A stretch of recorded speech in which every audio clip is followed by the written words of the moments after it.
بُص خلّينا نكون واقعيين، صعب إن أنت تعرف تلتزم 100% في رمضان، بسبب حاجات كتيرة جدًا، بسبب أولًا كمية الحاجات وكمية العصاير والسكريات اللي إحنا بنشربها، ثانيًا الخروجات والعزومات والكلام ده كله.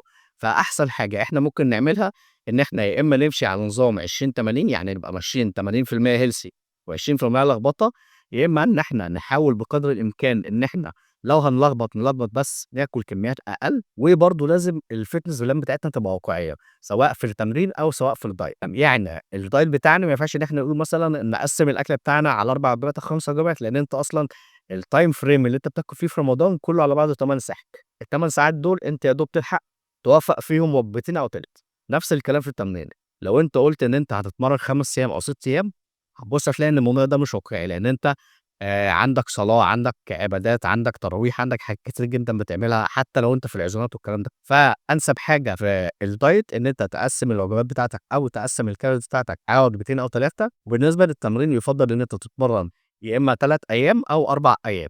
ولو أنت الأسبوع بتاعك زحمة جدًا خالص، ممكن عادي جدًا تتمرّن يومين بس.